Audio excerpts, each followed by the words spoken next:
Good morning, y'all.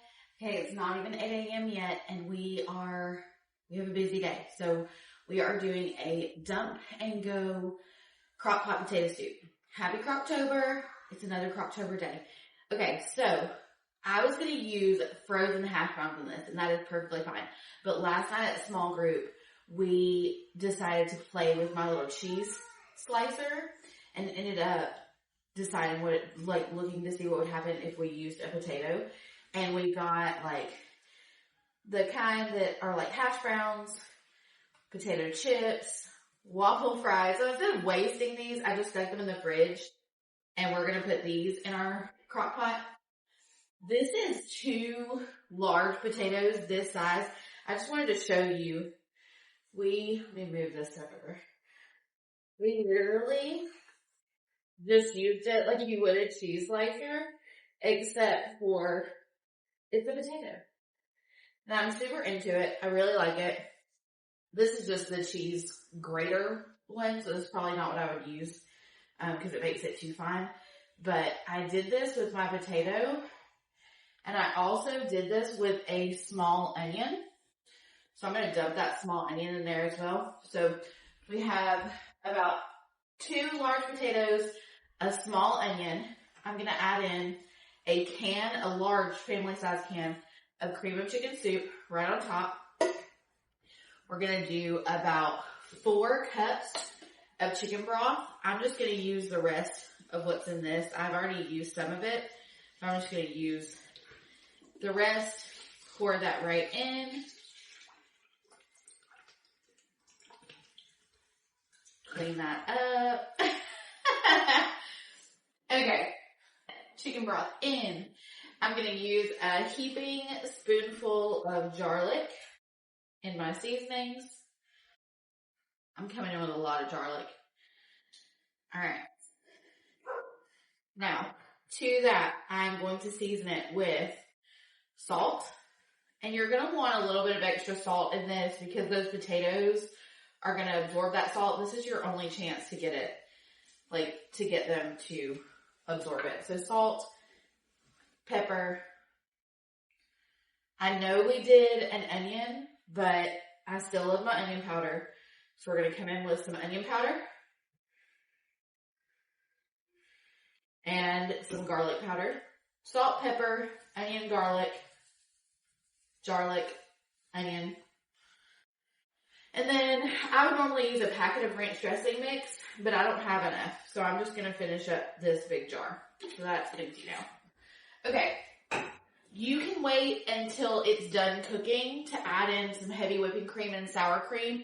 But I'm not. I want this to be just ready to go when I'm ready to go. When I get home tonight, we have another night of small group. This is my Bible study small group. That was about a cup of heavy whipping cream. This is my Bible study small group. So I want to shout out my husband for fixing my drawer last night. I'm so excited to have a drawer back in my kitchen. But we have our Bible study small group. You guys know that I cook for that each week. And so far, almost every week except spaghetti week, we have done a soup because it's just easy to feed the crowd of them. There's 5 girls in our Bible study small group, as well as my family. We all eat. I'm going to do about 3 heaping spoonfuls of sour cream. And then the last thing I'm going to put on top is a block of cream cheese.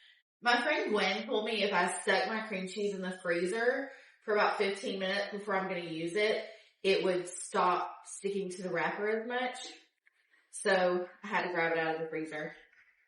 Do a little check. I am going to get my star ID today, meaning I'm about to go sit for hours at our it was a little bit easier. Thank you, Gwen. I'm about to go sit for hours at our local DMV to do this so that I can fly week after next. So it is going to be a long but not busy day. And I've got to drop the boys off to my sisters. And so real quick, I wanted to shout out to my nieces, Sadie and Lucy, who apparently watch every episode of my cooking channel, as they say. So, hello Sadie, hello Lucy. I will see you in a few minutes when I come to drop off the babies. All right, we're going to stick this on low for 10 hours today. It's 8 a.m. now. It's 6 p.m. tonight when everyone's coming. We're going to stick it on low until then, and then I will show you what it looks like after that. Okay, so this has been cooking on low for, since 8 o'clock, it's almost 5. So you can see it still has these big chunks of potatoes in it. It smells amazing.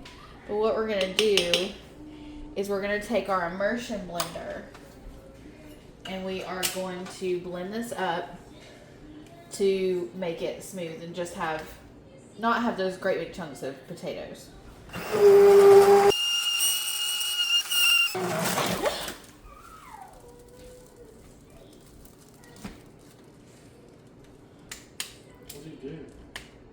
This is not good.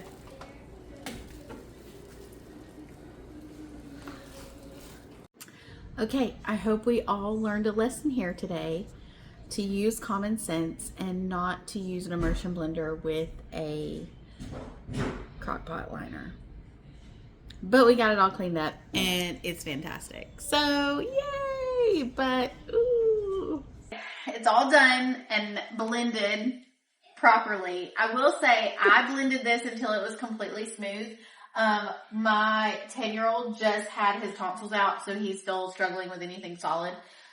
So I blended mine completely smooth. If you're using frozen hash browns, you don't have to blend it at all. If you don't want it, or if you want it to be chunkier, don't blend it all the way. I blended the mess out of it. So I'm going to put it in my bowl. And then with mine, I am adding hand shredded cheddar, which is a must. And I'm going to add some bacon bits. Now, if you want to add your cheese and bacon bits to your soup itself, you can absolutely do that. I didn't add the bacon bits, again, because of our kiddo that just had surgery. And I didn't add the cheese because I'm planning on freezing what's left into Ziploc bags and then eating it later. So I left the cheese and bacon bits out of mine, but you can add those straight into the pot if you want to, especially that last hour. So we're going to eat this. I'm super excited about it. It was super easy. Dump and go. Don't use a crock pot liner if you're using an immersion blender, and enjoy it. Good night, guys.